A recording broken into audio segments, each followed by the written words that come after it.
नमस्कार, शीतल की कहानियों में आपका स्वागत है। आज की कहानी है ईश्वर का न्याय। आंसू झरझर बहते जा रहे थे। 65 वर्ष की शारदा देवी बहुत परेशान सी लग रही थी। लगातार यहाँ वहाँ बेचैन नज़रों से देखती जा रही थी। वह काफ़ी देर से बस स्टैंड पर बैठी हुई थी। बस स्टैंड पर किताबों की एक छोटी सी दुकान चलाने वाला 30 वर्षीय साहिल उन्हें कब से देख रहा था। उसे मालूम था कि इस बूढ़ी औरत को बैठे बैठे कई घंटे हो चुके हैं, लेकिन ना तो कोई उसे लेने आया था और ना ही किसी अन्य व्यक्ति का ध्यान उनकी ओर गया था। साहिल ने जब सुबह दुकान खोली थी तब उसने उस बूढ़ी औरत को वहाँ बैठे देखा था और अब दोपहर का समय हो चुका था, लेकिन वह बूढ़ी औरत अभी तक वहीं बैठी थी, जिसकी सूनी आंखें यहाँ वहाँ देखती जा रही थी, मानो किसी का इंतजार कर रही हो। उस बुजुर्ग महिला को ऐसी अवस्था में देखकर साहिल को उन पर तरस आ गया। वह उनके पास गया और कहने लगा, अम्मा जी, आपको कहाँ जाना है? आप किसका इंतजार कर रही हैं?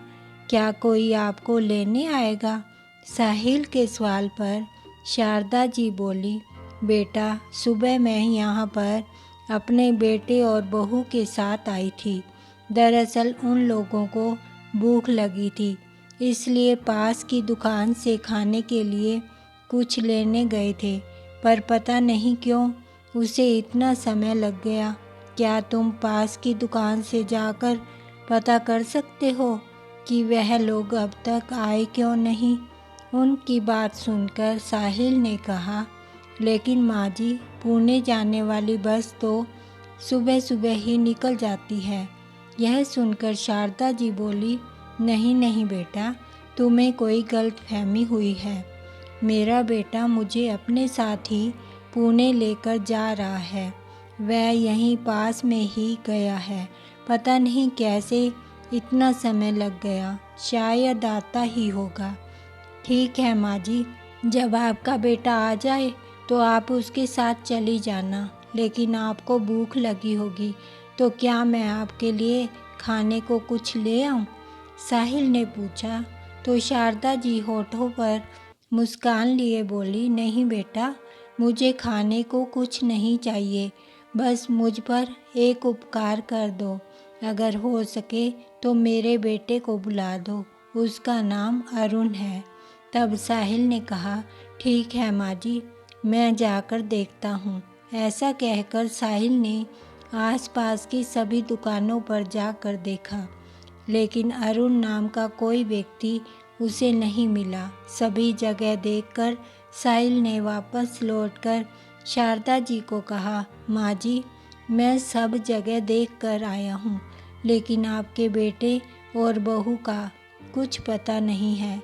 साहिल, जो पिछले 5 वर्षों से बस स्टैंड पर किताबों की दुकान चला रहा था, उसे समझने में बिल्कुल भी देर न लगी कि आज फिर एक स्नेही माँ का बेटा और बहू उसे धोखे से बस स्टैंड पर अकेले छोड़कर चले गए हैं। महानगरों में अक्सर ऐसे केस आते ही रहते हैं, जहाँ बुजुर्ग होते ही माता पिता को कोई अपने साथ नहीं रखना चाहता। तब साहिल बोला, माँ जी, एक बात कहूँ, बुरा मत मानिएगा, यहाँ आए दिन कोई ना कोई ऐसा मिल ही जाता है जिसका बेटा, बहू या बच्चे उसे यहाँ छोड़कर चले जाते हैं।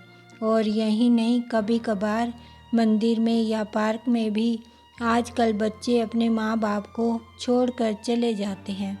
इतनी बात सुनते ही शारदा देवी नाराज होते हुए बोली, नहीं नहीं बेटा, जब तुम मेरे बेटे को जानते ही नहीं हो तो फिर उसके बारे में ऐसी बात कैसे कह सकते हो कि वह मुझे धोखे से यहाँ छोड़कर चला गया है?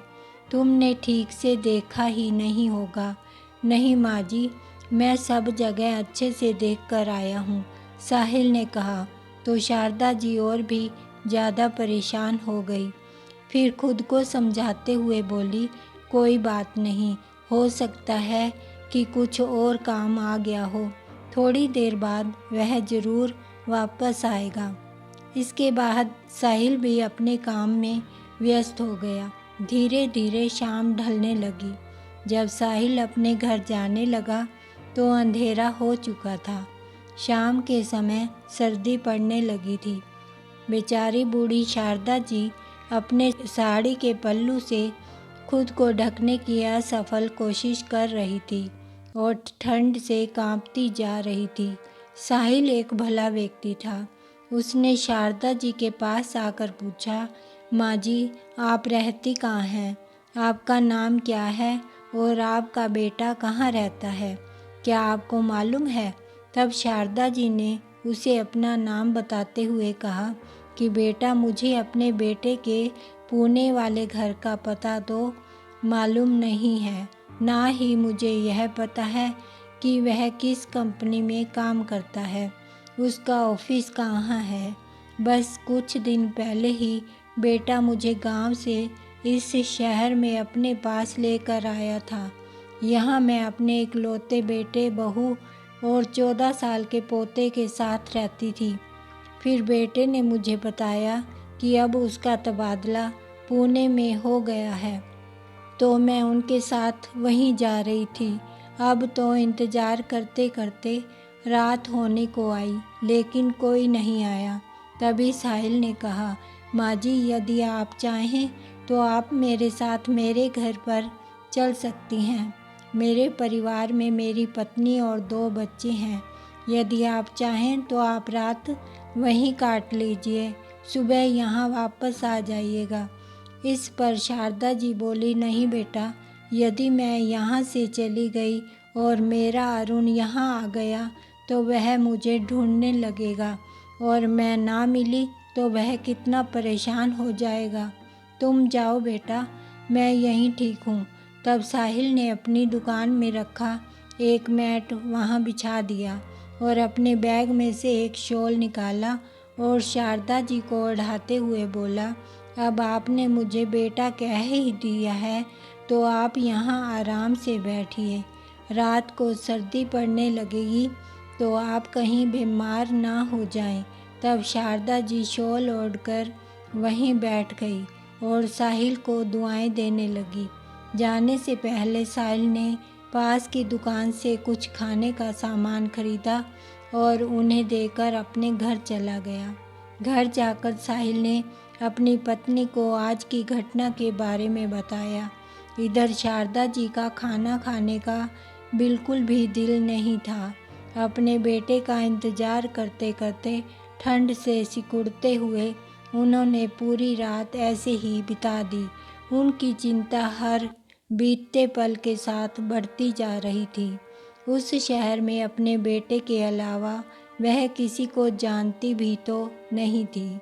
एक साहिल था जिसने आगे बढ़कर थोड़ी मदद कर दी, लेकिन अब तो वह भी चला गया था। पूरी रात ठंड में उन्होंने ऐसे ही गुजार दी। अगली सुबह जब साहिल वापस अपने काम पर आया तो उसने देखा कि शारदा जी अभी भी वहीं बैठी थी। साहिल आते ही सबसे पहले शारदा जी के पास गया और उनसे कहने लगा, माँ जी, आपका बेटा अभी तक नहीं आया क्या? नहीं बेटा, ना जाने कहाँ चला गया है, रोते रोते शारदा जी बोली। तो साहिल ने उन्हें पानी पिलाया और कहने लगा, माँ जी, मुझे तो कल ही इस बात का शक हो चुका था, लेकिन आप माँ हैं ना, इसलिए अपने बेटे पर आपको पूरा विश्वास था, लेकिन वह आपको छोड़कर हमेशा के लिए चला गया है। आपको वह अब कभी वापस लेने नहीं आएगा। ये सुनकर शारदा जी ने बेचैनी से अपने बेटे को फ़ोन लगाया, लेकिन फ़ोन स्विच ऑफ था। कल से उसका फ़ोन भी बंद पड़ा है बेटा, समझ नहीं आता क्या करूं। कहते हुए शारदा जी की बूढ़ी आंखों से आंसुओं का झरना बह निकला। उनकी हालत देखकर साहिल को उन पर बहुत तरस आ रहा था। किसी तरह उन्हें हौसला देकर साहिल अपनी दुकान खोलने लगा। मन ही मन सोच रहा था कि अब शायद माँ जी अपने घर वापस लौट जाएंगी, लेकिन शारदा जी वहीं बेंच पर बैठी बैठी आंसू बहाती रही। कुछ समय बाद अचानक शारदा देवी जी बेंच से नीचे गिर गई। साहिल यह देखकर दौड़ा दौड़ा आया और उनके चेहरे पर पानी की छींटें मारी। थोड़ी देर में उन्हें होश आ गया। साहिल थोड़ा घबरा गया था। उसने उन्हें तुरंत उठाया और बेंच पर लिटाया। होश आने पर साहिल ने पूछा, माँ जी आप बेहोश कैसे हो गई थी? तो शारदा जी फिर से रोने लगी और बोली, दरअसल बेटा कल से कुछ खाया नहीं था, इसलिए शायद कमजोरी के कारण बेहोशी आ गई। यह सुनकर साहिल हैरान हो गया और बोला, माँ जी लेकिन मैं तो आपको खाना दे कर गया था ना, फिर आपने खाया क्यों नहीं? फिर शारदा जी आंसू बहाते हुए बोली, हाँ बेटा लेकिन मेरा खाने का बिल्कुल भी मन नहीं था। अब तू ही बता, जिस माँ का बेटा उसे अकेला छोड़कर चला जाए उसे क्या भूख लगेगी? यह बात सुनकर साहिल जल्दी से पास वाली कैंटीन में गया और उनके लिए खाना लेकर आया और बोला, माँ जी पहले आप खाना खा लीजिए, फिर कुछ बात करेंगे। उनके खाना खाने के बाद साहिल ने पूछा, माँ जी जब आपको पता ही है कि अब आपका बेटा वापस नहीं आएगा, तो आप अपने घर वापस क्यों नहीं चली जाती? फिर शारदा जी बोली, बेटा मैं जाऊं तो कहाँ जाऊं? मेरे बेटे ने तो मुझे किसी लायक नहीं छोड़ा। क्या मतलब? चौंकते हुए साहिल ने पूछा। तो शारदा जी ने बताया, बेटा मैं तो गांव में रहती थी, इतने बड़े घर में अकेली रहती थी, इसलिए बेटे बहू ने कहा कि माँ अब तुम हमारे साथ ही रहोगी। इसलिए उसके कहने पर घर मकान मैंने सब कुछ बेच दिया। इस उम्र में मुझे क्या करना था, यह सब रुपया पैसा अरुण को ही दे दिया। सोचा था अब जिंदगी के आखिरी पड़ाव पर हूँ तो बेटा बहू के सहारे ही तो रहूँगी, पर मुझे क्या मालूम था। ऐसा कहते कहते शारदा जी की आंखों में फिर से आंसू उमड़ आए। यह सुनकर साहिल को बहुत दुख हुआ, लेकिन वह करता भी तो क्या। वह स्वयं एक छोटी सी दुकान चलाकर जैसे तैसे अपने परिवार का भरण पोषण कर रहा था।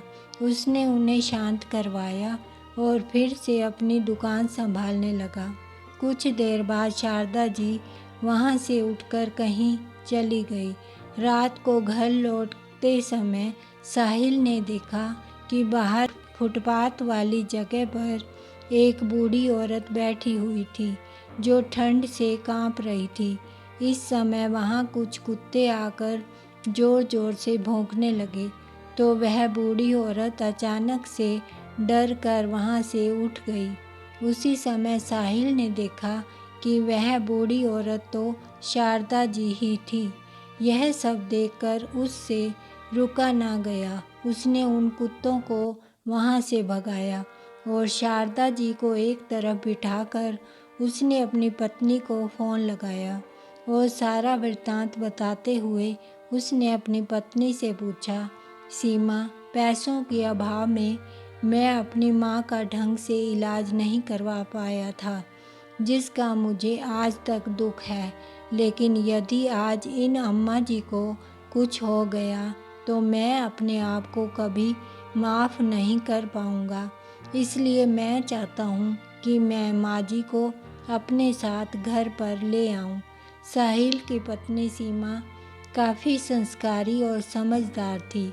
उसने अपने पति से कहा, कोई बात नहीं, ज़्यादा कुछ नहीं तो कम से कम 2 वक्त की रोटी और छत तो हम उन्हें दे ही सकते हैं। यदि आपको सही लगता है तो आप उन्हें ले आइए, जितना बन पड़ेगा हम उनकी मदद करेंगे। यह बात सुनकर साहिल बहुत खुश हुआ और शारदा जी को लेकर अपने घर पहुंचा। उसका घर बहुत छोटा था, जहां उसकी पत्नी और 2 बच्चे उसके साथ रहते थे। उसके घर पहुंचकर शारदा जी बोली, बेटा मेरे कारण तुम लोगों को भी परेशानी होगी। ईश्वर ने मेरे नसीब में जो लिखा है वह तो होकर रहेगा, लेकिन मेरे कारण तुम परेशानी मत उठाओ। इस पर साहिल ने कहा, नहीं माँ जी, हमें बहुत खुशी होगी यदि आप यहाँ हमारे साथ रहेंगी। तभी सीमा भी बोली, माँ जी यह बिल्कुल ठीक कह रहे हैं। आप यह सोचिए कि ईश्वर ने आपके नसीब में हमारा साथ ही लिखा है, तो अब से आप इस घर में ही रहेंगे। ऐसा कहते हुए सीमा उन्हें अंदर ले आई और बैठने के लिए उन्हें कुर्सी दी। थोड़ी देर बाद परिवार के सभी लोगों ने एक साथ खाना खाया, परंतु शारदा जी अभी तक स्वयं को असहज महसूस कर रही थी। यह देखकर साहिल कहने लगा, माँ जी मैं जानता हूँ कि हमारे घर में जगह थोड़ी कम है, लेकिन दिल में आपके लिए बहुत सारी जगह है। हमारे बच्चों को आप अपने ही पोता पोती समझिए। अब से आप इस घर की सदस्य हैं। यदि आपको कोई परेशानी होती है तो आप हमें बताइए। यह सुनकर शारदा जी ने भरी आंखों से उनके सिर पर हाथ रखते हुए कहा, सदा खुश रहो तुम दोनों। उम्र के जिस पड़ाव पर मेरे अपने बेटा बहू ने मुझे ठुकरा दिया, उस मुश्किल घड़ी में तुम लोगों ने मेरा साथ दिया है। अगली सुबह जब साहिल नहा धोकर अपनी दुकान पर चला गया और बच्चे स्कूल चले गए, तब घर पर केवल शारदा जी और सीमा थी। शारदा जी ने देखा कि सीमा घर संभालने के साथ साथ कपड़े सिलने का काम भी करती है। तभी शारदा जी बोली, अरे सीमा बहू, कपड़े तो मैं भी बहुत अच्छे सी लेती हूँ। ला मैं तेरे काम में थोड़ी मदद करवा देती हूँ। ऐसा कहते हुए शारदा जी सीमा के साथ उसके काम में हाथ बटाने लगी। काम करते करते सीमा ने शारदा जी से उनके परिवार के बारे में पूछा, तो उन्होंने अपने बेटे और बहू की करतूत सीमा को बताई, जिसे सुनकर सीमा हैरान रह गई और बोली, माँ जी वे दोनों अभी आपका दुख नहीं समझ पाएंगे। उन्हें इस दुख का एहसास तब होगा जब उनका अपना बेटा उनके साथ ऐसा करेगा। देखते ही देखते कुछ ही देर में शारदा जी ने सीमा का सारा काम निपटा दिया। धीरे धीरे शारदा जी उनके परिवार में घुल मिल गई। वह अब परिवार के सदस्य की तरह ही घर के हर काम में भाग लेती। अब शारदा जी के आने के कारण सीमा का सिलाई का काम भी अच्छा चलने लगा था, क्योंकि शारदा जी सिलाई के काम में माहिर थी, जिस कारण लोगों को उनका काम बहुत पसंद आने लगा। घर पर रहकर शारदा जी बच्चों को भी संभाल लेती थी और बाजार से सब्जियां लाने जैसी छोटी मोटी जिम्मेदारियां भी अच्छे से संभाल लेती थी। सीमा और साहिल अक्सर कहते कि हमारे घर में किसी बुजुर्ग की कमी बहुत खलती थी, जो कि शारदा जी के आने से अब पूरी हो चुकी थी। जिस तरह किसी पेड़ की जड़ ही उसका वजूद होती है, उसी तरह घर के बड़े बुजुर्ग भी एक परिवार के लिए उस जड़ के समान हैं, जो उस परिवार को संभाल कर रखते हैं। एक दिन जब बच्चे स्कूल चले गए और साहिल भी नाश्ता करके अपने काम पर चला गया, तो सीमा घर के कामों में लगी थी। तभी शारदा जी ने कहा, बहू मैं सब्जियां लेकर आती हूँ, मुझे थैला दे दो। ऐसा कहकर शारदा जी सब्जियां खरीदने के लिए चली गई। जब वह सब्जियां खरीदकर लौट रही थी, तो उन्होंने देखा कि एक अपाहिज लड़का लॉटरी की टिकट बेच रहा था, जिसकी हर एक टिकट 100 रुपये की थी और लॉटरी की रकम 5 करोड़ रुपए थी। शारदा जी को देखते ही वह लड़का उनके पास आया और उन्हें टिकट खरीदने के लिए प्रार्थना करने लगा और बोला, माँ जी एक टिकट खरीद लीजिए, क्या पता आपकी किस्मत अच्छी निकले। अगर आप टिकट खरीदेंगी तो इस गरीब का भी कुछ भला हो जाएगा। यह बात सुनकर शारदा जी को उस पर तरस आ गया। और उन्होंने उस लड़के से एक टिकट खरीद ली और घर को लौट आई। घर पहुंचकर उन्होंने सीमा को सब्जियां पकड़ा दी और बाकी के सभी कामकाज से फ्री होकर शारदा जी और सीमा सिलाई का काम करने लगी। काम करते करते शारदा जी अपने साड़ी के पल्लू में से लॉटरी का टिकट निकालकर सीमा को पकड़ाते हुए कहा, सीमा बहू, यह लॉटरी का टिकट है। दरअसल बाजार गई थी तो एक पैर से अपाहिज लड़का मुझे लॉटरी खरीदने के लिए मिन्नतें करने लगा। शायद उसे पैसों की बहुत ज़रूरत थी, इसलिए उसकी मदद करने के लिए मैंने टिकट खरीद लिया। क्या पता हमारा नसीब भी खुल जाए। तब सीमा बोली, अरे माँ जी, मैंने आज तक किसी की लॉटरी लगती नहीं देखी है। चलो कोई बात नहीं, आपने उसकी मदद करने के लिए इसे खरीदा है तो मैं रख लेती हूँ। यह कहकर सीमा ने वह टिकट अपने पर्स में रख दी। महीने के अंत में उस टिकट के विजेता की घोषणा होने वाली थी। जिस समय उस लड़के ने शारदा जी को टिकट दिया था तो बताया था कि महीने की आखिरी तारीख को अखबार में लॉटरी के विजेता की घोषणा की जाएगी, इसलिए अपनी टिकट को संभाल कर रखना। जिस दिन लॉटरी के विजेता की घोषणा होनी थी उससे एक दिन पहले शारदा जी सीमा से लॉटरी की टिकट मांगने लगी और बोली, सीमा बहू, कल सुबह अखबार में लॉटरी के विजेता की घोषणा की जाएगी। इस बारे में शारदा जी ने साहिल को कुछ नहीं बताया था, यह सोचकर कि यदि लॉटरी लग जाएगी तो बता देंगे, नहीं तो सोच लेंगे कि इतने पैसे कहीं खो गए, क्योंकि यदि उसने उम्मीद लगा ली तो उसे भी दुख होगा। इस बात के लिए सीमा भी मान गई। अब लॉटरी के विजेता की घोषणा की जानी थी तो सीमा साहिल के जाने के बाद जल्दी से जाकर अखबार खरीद कर ले आई। लॉटरी के 3 विजेता घोषित होने थे। पहले विजेता को 5 करोड़ रुपये, दूसरे विजेता को 1 करोड़ रुपये और तीसरे विजेता को 50 लाख रुपये का इनाम मिलना था। शारदा जी और सीमा दोनों ही भगवान का नाम लेकर अखबार खोलने लगी, इस आस में कि शायद उनकी लॉटरी लग जाए। सबसे पहले तीसरे विजेता का नंबर लिखा गया था। सीमा ने देखा कि तीसरे विजेता के नंबर से उनका नंबर नहीं मिलता था। उसके बाद दूसरे विजेता का नंबर लिखा था, लेकिन उससे भी शारदा जी का टिकट नंबर नहीं मिलता था। सबसे अंत में पहले विजेता का नंबर लिखा हुआ था।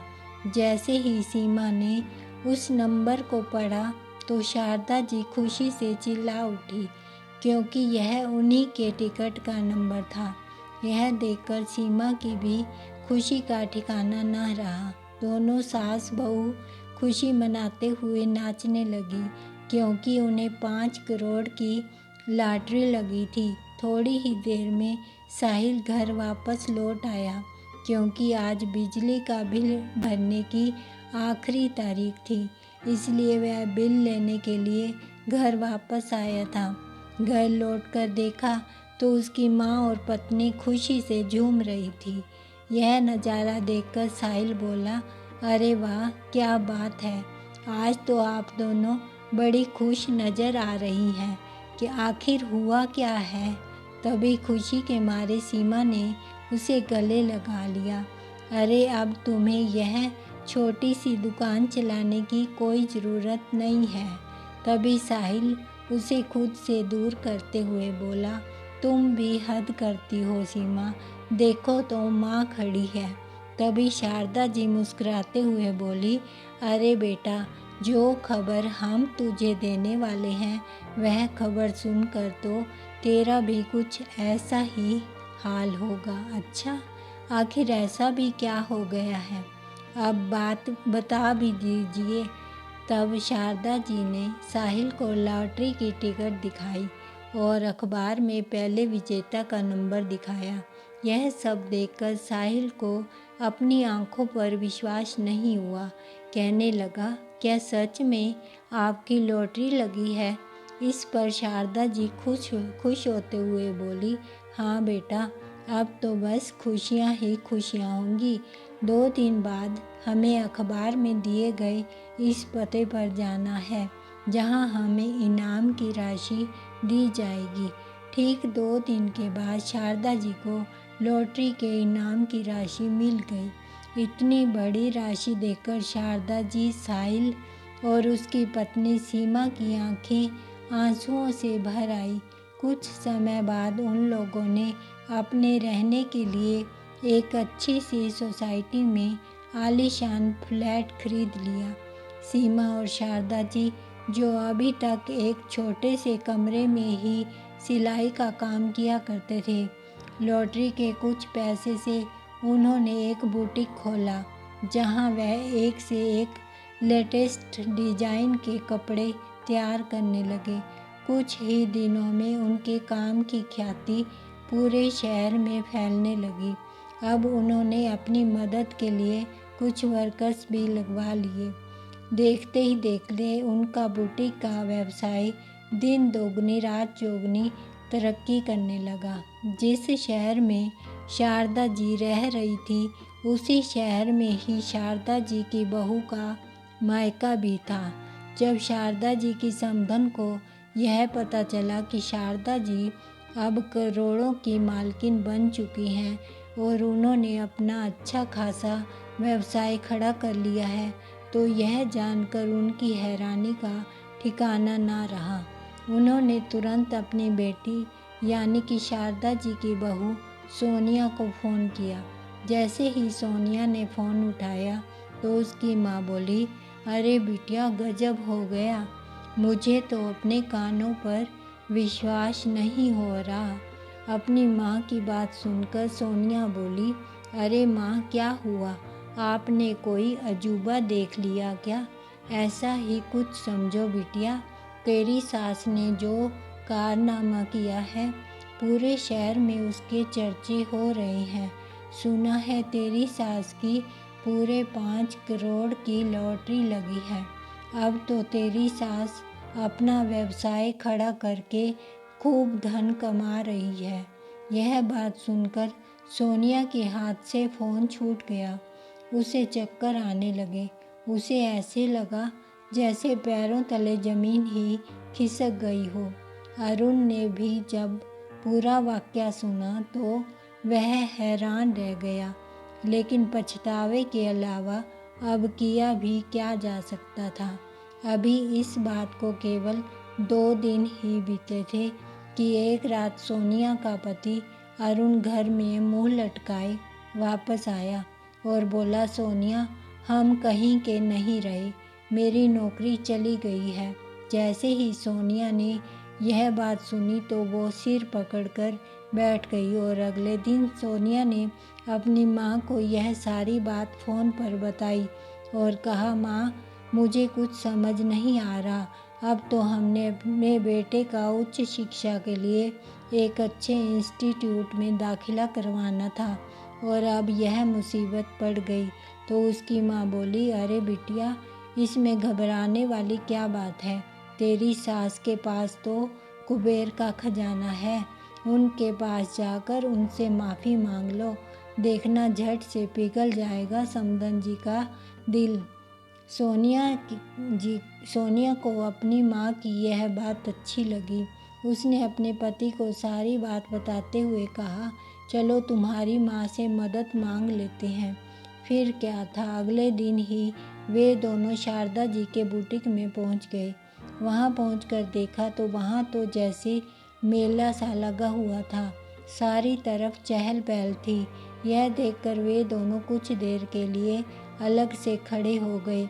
वे स्वयं को उपेक्षित महसूस कर रहे थे। फिर थोड़ी देर के बाद भीड़ में से जैसे तैसे निकलकर वे दोनों अंदर गए तो देखा कि उनकी माँ बड़े आत्मविश्वास के साथ आलीशान कुर्सी पर बैठी हुई थी और न्यूज़ वालों को इंटरव्यू दे रही थी। यह सब देखकर शारदा जी के बेटा बहू की आंखें फटी की फटी रह गई। शारदा जी ने भी उन्हें देख तो बहुत पहले लिया था, लेकिन फिर भी उन्हें नज़रअंदाज करके वह अपने काम में लगी रही। काफ़ी देर के बाद जब भीड़ कम हो गई तो सोनिया और अरुण जल्दी से जाकर शारदा जी के चरणों में गिर गए। बोले, माँ हमें माफ़ कर दीजिए। उसी समय शारदा जी के चेहरे पर गुस्से के भाव आ गए और बोली, कौन माँ, किसकी माँ? मेरे तो सिर्फ एक ही बेटा बहू हैं, साहिल और सीमा, जिन्होंने मुझे अपने घर में पनाह दी, मान सम्मान सब कुछ दिया। तुम दोनों मेरे कुछ नहीं लगते। इतना कहकर वह अपने ग्राहकों को अटेंड करने के लिए उठी। तभी अरुण ने पीछे से आवाज़ लगाई, प्लीज़ माँ हमें माफ़ कर दीजिए, अब मेरी नौकरी भी जा चुकी है और मुझे कहीं अच्छी नौकरी भी नहीं मिल रही। हम लोग कहाँ जाएंगे माँ? हमें एहसास हो गया है कि हमने बहुत बड़ा गुनाह किया है। यह सुनकर शारदा जी ने उन्हें तिरछी निगाहों से देखा और कहा, बेटा इसे ही कहते हैं ईश्वर का न्याय। उसकी लाठी जब पड़ती है तो इंसान कहीं का नहीं रहता। फिर उनकी बहू सोनिया बोली, माँ हम लोग आपके पास रहना चाहते हैं, लेकिन मैं तुम्हारे साथ नहीं रहना चाहती। अपनी वृद्धावस्था में मैं इज्जत के साथ रहना चाहती हूँ और वैसे भी एक बार तुम्हारे हाथों ठोकर खा चुकी हूँ। बार बार तुम पर विश्वास करने की गलती मैं नहीं कर सकती।